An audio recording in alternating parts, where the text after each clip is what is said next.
again. Duck. Oh. You might have to go.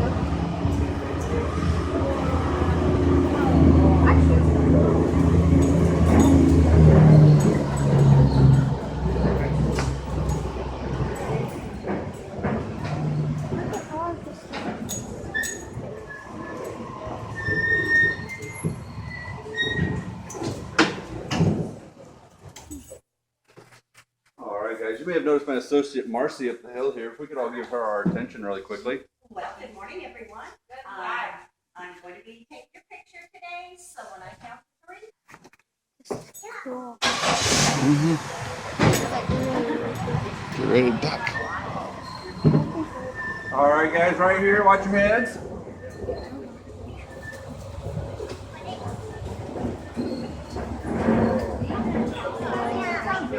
And then right here as well, guys. Watch your heads on this rock. Yep.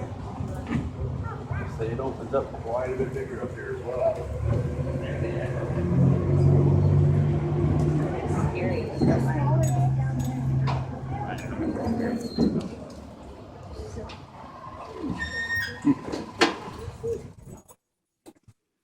All right, guys. We stopped here for a couple different reasons. One is we have entered into the twilight zone. It gets that name, guys, because if you look back up the hill, which you see the door entrance. Any natural light or sunlight that would be coming in from outside, this is about as far as it would go. As you guys can see up ahead of us is the midnight zone. Any creatures that were coming in here, this is about as far as they would go as well. See, there really isn't too much up there in the midnight zone, no food or shelter or anything like that. Well, there is shelter, but they like to stay around the light. Another reason why we stopped here, guys, is to let you know that Fantastic Caverns is a living cave. I'm gonna say, with that being said, guys, we ask you refrain from touching. For most folks, so the cave owner actually decided to supplement his income by growing something down here. He did this because we were actually going through the Great Depression then. Do you guys know what he could have grown down here? Mushrooms. That is correct. He grew some mushrooms down here, guys. From what I understand, they were just the little white cap mushrooms, the same type you'd eat on your salad or your pizza. But there was this bed here. There was one on the ledge behind us back there, and there were actually a couple more that were up in front of us. Whenever it came harvest time, he would take these guys into Springfield and sell them at the local farmers market. This is how he made it through the Great Depression. I'm going to say financially, and I'm pretty sure he ate more than his fair share of mushrooms because crops weren't doing too good at that time as well. This soil down here doesn't grow stuff really well, so he actually had to bring this in from outside. He mixed a little manure in with it. It helped the mushrooms grow really well. With that being said, this soil isn't something that naturally occurs inside the cave. So we're actually going to pull up here and we're going to take a look at some of the formations and stuff that do occur inside the cave.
Time ago, we were underneath an ocean or a sea. There was a lot of life. I had seashells and stuff like that. Whenever they would die, their shells would fall to the ground underneath the ocean. And under all that pressure, it got compacted down into limestone. We eventually came out from underneath the ocean, and a river ran through here, guys. That is what carved the cavity that we're in right now. Water helps out in another way by whenever it rains, it picks up carbon dioxide in the air, making the rain mildly acidic. When it seeps to the ground, it actually melts the limestone around it, picking up the calcium along the way. when it enters back into the cave, it deposits that calcium, and that's what gives us the formations we have in here. So basically, all these formations, guys, are kind of just like recycled seashells. And I say any formation that is hanging on the ceiling is known as a stalactite. We'll start out with these guys right here. These ones are known as soda straws, guys, and I say they're glowing on the tips. They're about ready to drip on you guys. Like their name says, they are hollow in the middle. You could actually take one of these, break it off, and drink through it. One, it probably wouldn't taste too good, solid calcium. And two, you may do about 15 to 20 years in prison for it. They highly disregard you breaking the formations in here. So we're not going to do that today, right, guys? Right. That's right, because I just escaped prison. I'm not going back. Ain't The taking me water there. does flow through the center of these guys, but eventually the calcium will clog it up, forcing the water to flow around the outsides. And they just make the little stalactites. These guys just keep growing, growing, growing. Another formation we have on the ceiling is right here. This is known as a cave curtain or a cave drapery. So if you notice, it's actually in an indentation in the ceiling. So what happens with it to form, instead of dripping out of the ceiling like these soda straws do and dripping straight off, there's an incline in that indentation, guys. That first droplet of water will flow a certain path along that incline. Every droplet of water after it follows that same path over and over, causing its calcium until we get a nice sheet like we have up there. The stalactite that's hanging next to it, you guys can see, is actually dripping quite a bit. Any minerals that were left over in this water will get deposited on the floor, creating a stalagmite. And it's a good way to help remember these two guys. A stalactite hangs tight to the ceiling, and a stalagmite might one day reach the ceiling. These two formations are growing toward one another. One day they will meet, and when they do, they create a new formation called a column. And it's a or a pillar. A lot of the folks around here think of a pillar as something you lay your head on to go to sleep. When these two, I've been told when these two formations meet, guys, you guys bring your tickets to the back and get in for free. Awesome. It'll be a while though. There is no good way to tell how old these formations are, guys. There's a couple factors that go into that. Is one, we just don't know the weather pattern that far back. If it's a heavy rain, they're going to grow more. Drought, they're going to grow less. And if it floods through here, which it has been known to do, the water will actually keep these formations away. So we really don't know how old these are. Ahead, we have a happy mistake. This happy mistake, it gives us a general idea of how fast the formations inside of this cave grow. They grow about 1 cubic inch every 100 years. So that's not an inch taller on this, guys. It's like taking an ice cube, placing it on the top of it, and it melts. That melts 100 years worth of growth. They don't go fast at all. It takes a long time for these guys to grow. I know I threw a lot of information out of you guys. You guys have any questions before we pull ahead? What's that? 1 cubic inch? The happy mistake I have up ahead. Yeah, say, I'll kind of explain. I'll explain how we came to that conclusion. I'll just say we got the happy mistake up there. It shows us a rough idea. Any other questions, guys? Yeah, I'm pretty young for my age, huh? All right, guys, let's move forward. We'll take a look at the happy mistake, and I also have some columns in there we could show you. There really isn't too many columns in here, but there are quite a few up here, so we'll go ahead and pull forward. It's over there. Oh, yeah, guys, we actually got a treat here today. Our bat population is not very big. There's one right there. I've been here for a couple months now. I've seen maybe 3 or 4 bats in here, guys. We have, this one here, it's right there. I'll go ahead and talk about bats. We have 2 species of bats that live in here, guys. We have the eastern pipistrelle bat. Its body is about the size of a grown man's thumb. It's said to resemble a furry chicken nugget. Its wingspan is about 3 to 4 inches. The other type of bat we have in here is the brown bat. Its body is about the size of an egg. It has about a 4 to 5 inch wingspan. I don't know about you guys, but we here at Fantastic Caverns, we love our bats.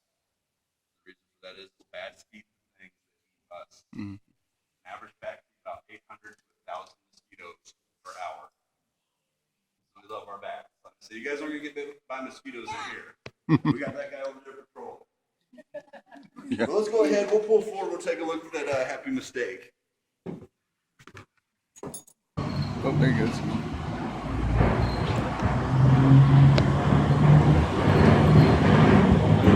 Yeah, there's another one. See him running? He's over there.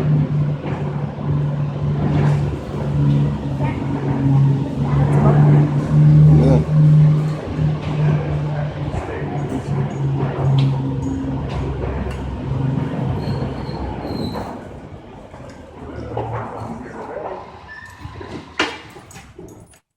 We got a whole bunch of them in here today, guys.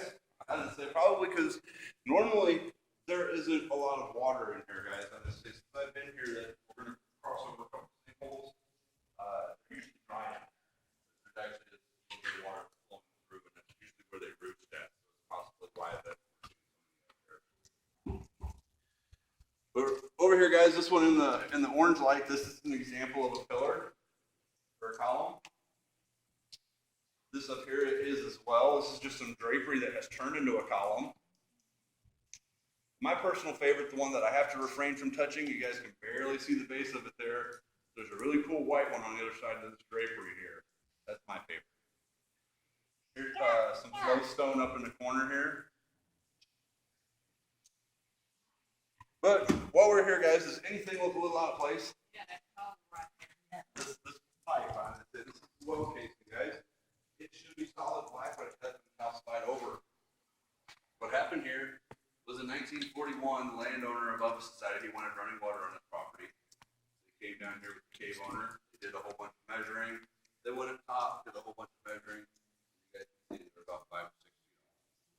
This should be on the other side of the wall, and we wouldn't know the difference, but for the day and age and the tools that they were using, they did a really good job. Pretty close.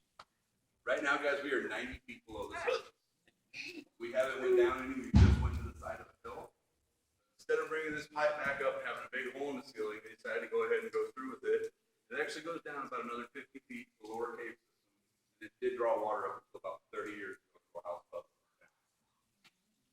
To put into perspective where we're at, guys, we've already driven under the parking lot, under the road, and we're on the hill across the street.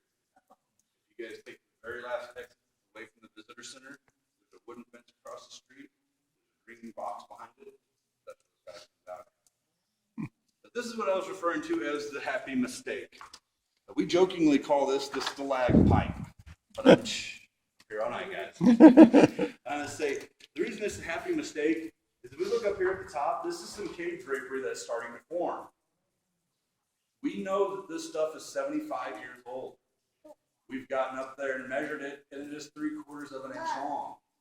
That's what gives us the idea that these formations in here grow about 1 cubic inch every 100 years.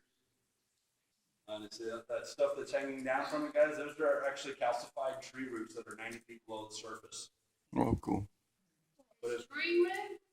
those, Is that what you think? I'm gonna say, can you see the little stuff that's dangling off of it up there? Yeah. Yeah, those are tree roots. Yep, 90 feet below the surface. Honestly, but if this stuff up here is 75 years old, how old do you think this drapery in front of us is? Yeah. Very, very, very old. You guys have any questions so far? All right, we're going to go ahead and pull forward about 30 feet or so. We took a look at that steam powered generator out front. We're actually going to take a look at a couple of different lighting systems that we've had inside the cave. Let's go ahead and pull forward and take a look at the lights.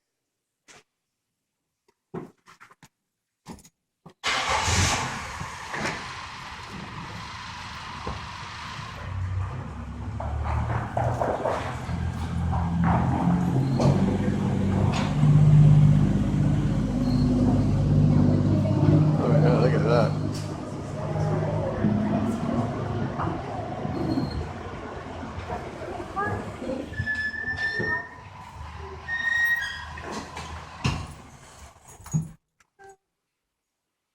That thing starts shaking, you let me know, all right? All right, guys, this one right here is said to resemble a piece of coral reef, so we named it cave coral. Really quickly, guys, if I could have you button out yourself on the screen, camera screen, I'm going to show you what it looks like inside the cave naturally. We'll know if you guys are cheap too. We don't have anybody scared of the dark, right? All right, if you are, just close your eyes. Since You won't know the Olivia's difference. gone. You guys ready?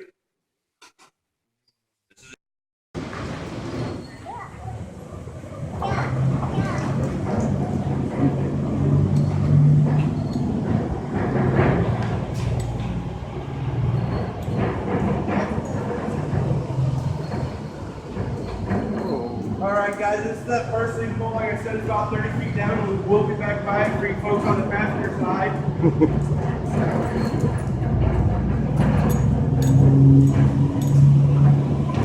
Whoa, look at that one. Oh, it makes me nervous going over. Do I need to shake you too? No, I'm punching.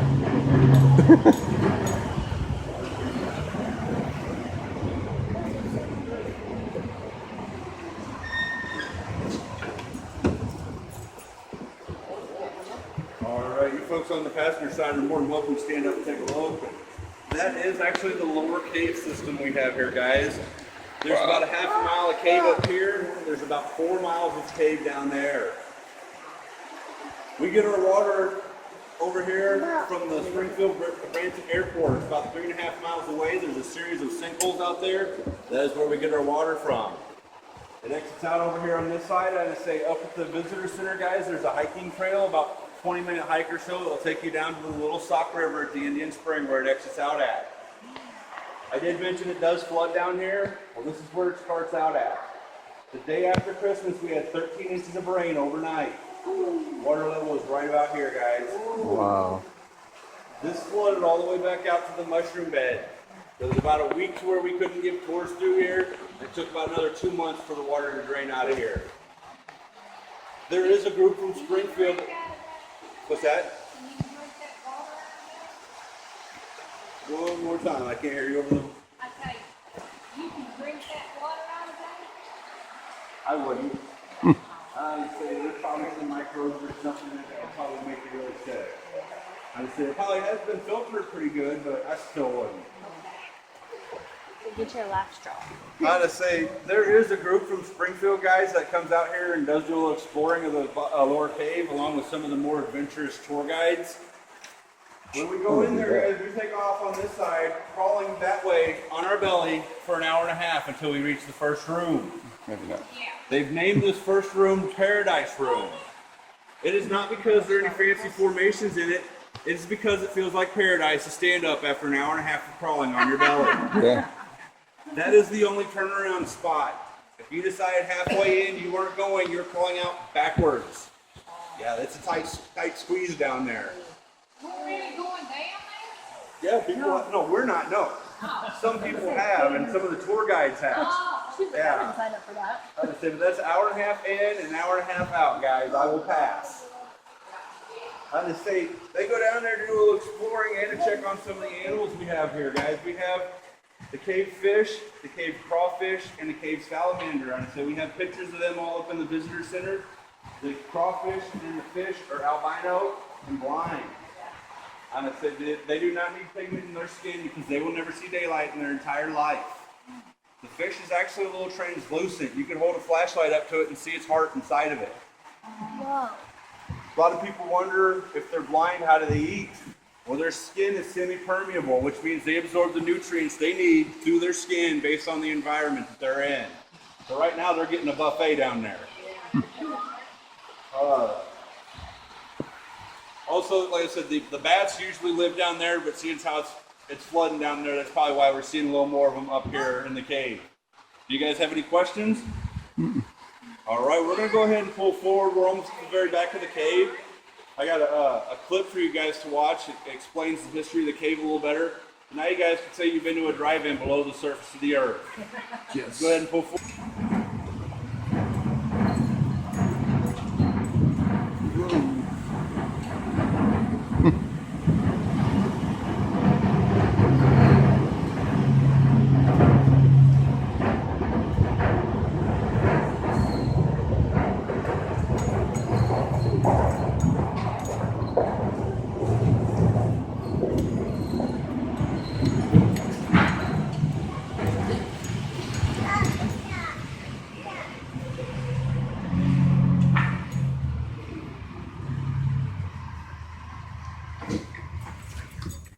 All right, guys, we are 120 feet below the surface right now. The cave actually only goes back about another 150 feet, and it kind of tapers off up into the ceiling.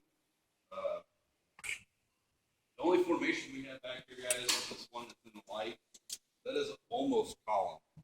There's about an inch in between the two of this stalactites. If you guys come back in 100 years, you might see a column. History is We got this filled clip with for you guys to watch records here. of only the advanced.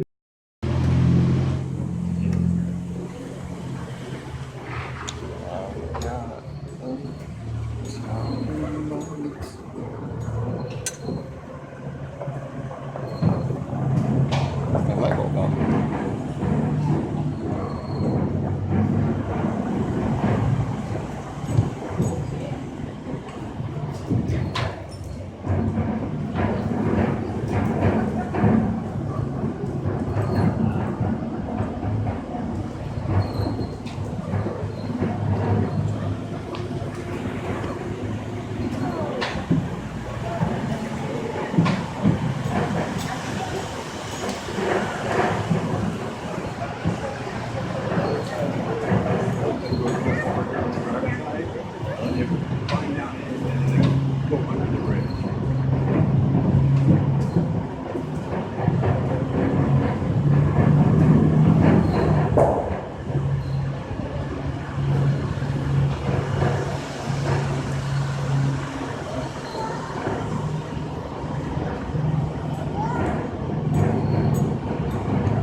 All right, guys, on the passenger side right here, this is the list of those 12 ladies' names. It is said they were aged 13 to 19. And it does get a little low right here, so watch your head, guys.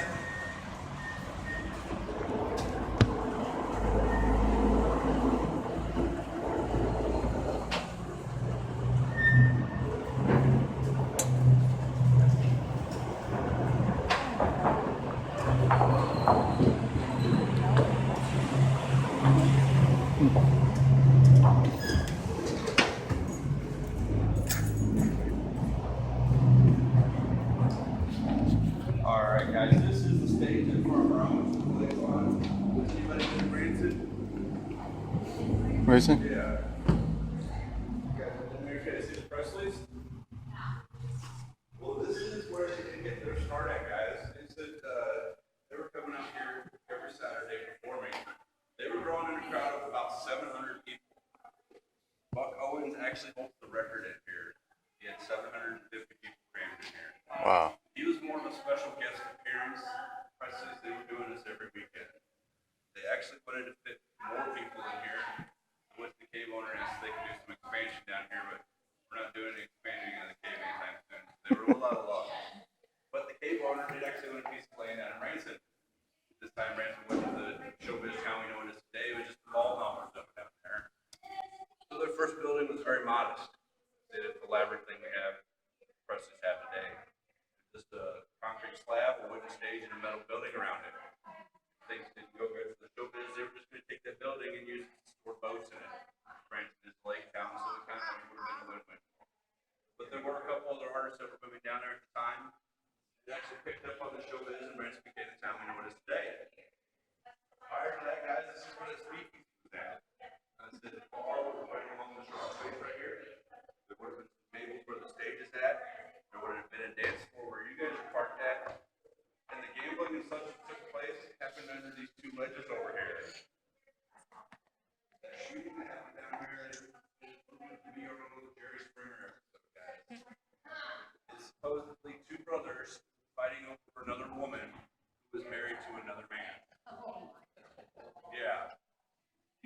questions? They actually provided the chairs. They're fantastic caverns, but it took quite some time to set all the chairs and stuff up. The concert, that's kind of why they stopped doing it. They had to take care of giving tours.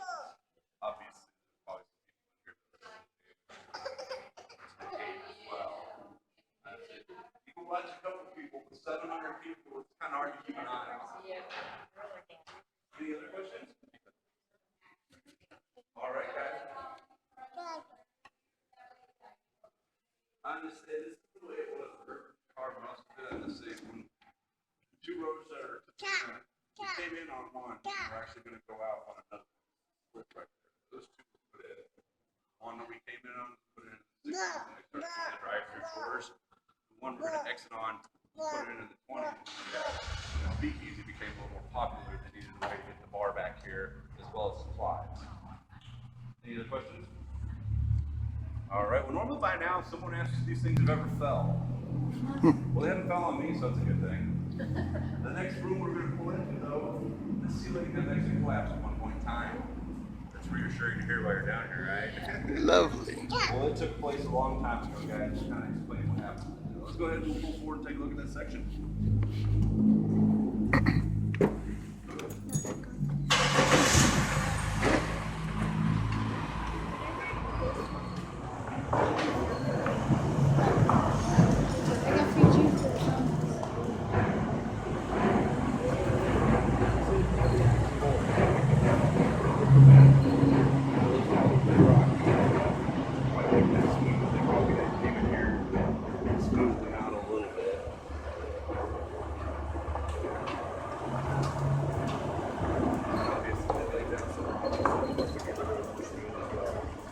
Alright guys, it gets a little low right through here, so watch your guys' heads.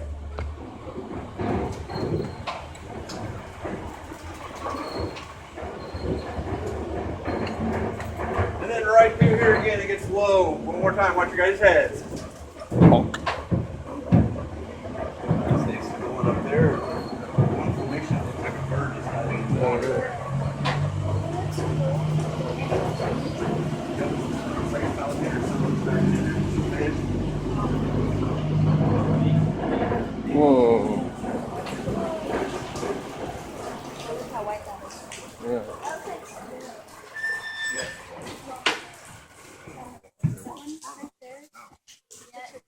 Killer. Alright guys, I'm going to say this is the breakdown section. This hill we see out in front of us was actually the ceiling at one point in time, guys. Yes, the hill right here. You guys can see, it looks like you can see how it's domed now. Honestly, that was the ceiling at one point in time. When they first discovered the cave, they thought it was an earthquake that caused the ceiling to collapse. The reason for that is in 1811, guys, the New Measure fault line at the Boot Hill of Missouri, there was a very powerful series of earthquakes. These earthquakes are said to have made sidewalks in D.C. crack, made bells in Philadelphia ring, and chimneys all the way up to Ohio fall over. It made the Mississippi River run backwards for a short time. Yeah, very powerful series of earthquakes. I've been told that earthquakes affect the surface more than they do the subsurface, so if we had an earthquake right now, we wouldn't feel anything. Personally, I don't want to be down here to find out. You're not both. Those earthquakes had no effect on this cave. If you guys remember, I told you these formations grow roughly at about 1 cubic inch every 100 years. Well, I think these guys are a little older than 200 years old. So if it wasn't an earthquake that caused the ceiling to collapse, what do you guys think it was? It said it is the water, guys. Honestly, when that river was flowing through here a long time ago, a little bit of water got into the ceiling and started creating a pocket. When we went through the Ozark Mountain upheaval, it diverted that river down into the lower cave system. At that time, there was no pressure on the ceiling, so that collapsed and had that pocket inside of it. You guys have any questions? All right, well, there is a formation in this room that we did not get to see in the other room, guys. It is along the wall right here. This stuff right here is known as cave bacon.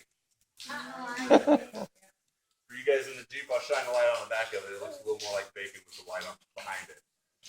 I've been told this stuff doesn't taste too good. Honestly, as you can see, it looks like someone took a chunk out of it. Where's that piece at? Right there. But I've also been told this stuff tastes better than turkey bacon. Probably. As you guys can see, I wouldn't know. I don't eat too much turkey bacon. Alright guys, we're gonna go ahead and pull in this next section. When we pull through this tunnel right here, look up guys, there's like 1,000 stalactites on the ceiling and it looks really, really cool. This next section is known as the Hall of Giants. This is the first room that those explorers would have seen when they came inside the cave. If you guys have traveled down I-44 or 60 and seen the 1 or 2 billboards we have, this is the room that most of those pictures were taken at. So right now, guys, we're on the right other side of where we've got our picture taken at. So that's what's going on over there. Let's go ahead and move forward and take a look at the Hall of Giants.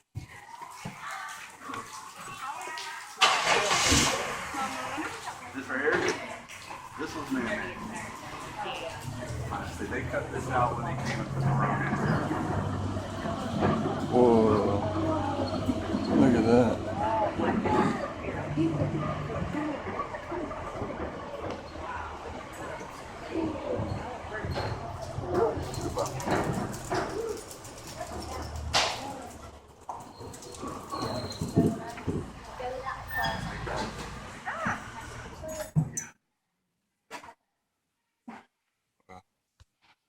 Alright guys, I'm going to turn the lights off one more time, but it ain't going to be as dark.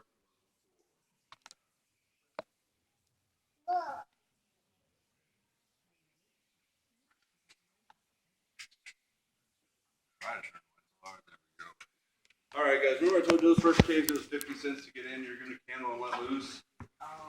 This is the tool we believe some of those first explorers would have used when they came into the cave.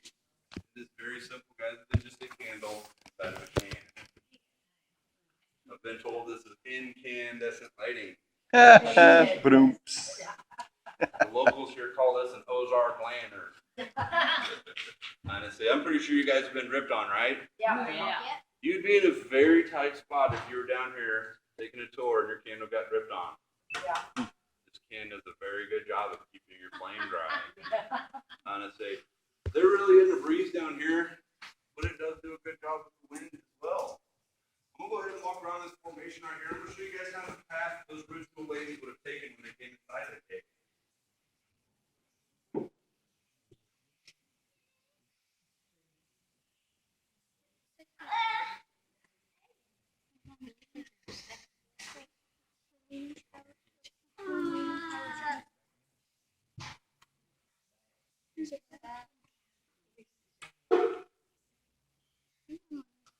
So like I said, guys, this road right here was put in by the 20s. The road we came in on, that was in the 60s, when they started doing the drive-through tours. We're going to go ahead and exit the cave, and I'm going to show you guys door number 1. This is the original entrance to the place that came through. Those first explorers all the way up until the 20s. It is about a 12-foot crawl before you get into this cave. But on the way up, we do get to the lowest spot inside of the cave, guys. Right here. I will have to duck my head. Basically, everyone behind me will probably have to duck their head as well on the driver's side. If you don't know your neighbor sitting across from you now, it's a good time to introduce yourself. There is another rock shortly after that sticks out a little bit that we got to watch our heads for. And then once we exit the door, it does get a little low again up there. On the way up, this formation up here, guys, there's a piece of it that gets a lot of pictures taken of it. And so you can barely see it, but it's on. All right, guys, right here it's going to get really low, so watch your guys' heads.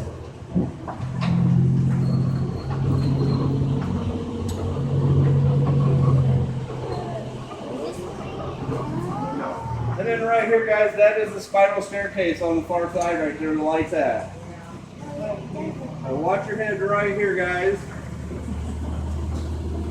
Bonk.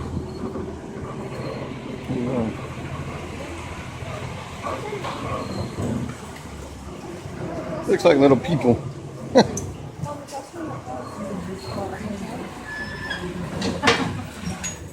Stop right here and see if this is just overhang or if it's actually raining, guys. Oh man, if you hear the Supposed to look back and make it into the trailer behind still. That'd be a good idea. Yeah. All right, guys. If we take a look over here, let's say on the far side away from the wall, that is the original entrance right there, guys. Everybody see it? Over here on the far side away from the door. Oh, okay. And they can crawl in through that? That is it. Yeah, guys. It is not very big at all. I'm going to say Mr. Knox was hunting with his dog. It disappeared on him. He heard it barking but could not find it. I'm going to say he went home, put some gear on, came back out. He still heard it barking but had trouble finding it still. He actually had to clear a whole bunch of brush back, guys, till he found the entrance. That is why our bat population really isn't that big, or why we don't have any ancient animals or ancient humans that discovered it, because that was it up until the 20s, and it was actually behind a whole bunch of brush. So that's why it was discovered so late. If you guys remember back to that video, those ladies we saw were dressed to the nines in their Sunday best. Like I said, that's about a 12-foot crawl before it opens up into the cave, guys. They crawled through there in their Sunday best. I find that a little hard to believe. Same way with those guys in the speakeasy, they were dressed all in white as well, going inside the cave. I find that a little hard to believe as well. Unfortunately, we do not have photos of them to see what they were wearing, but we do have photos of the latest explorers to make it through fantastic caverns. And that is a nice looking group of people, if I do say so myself.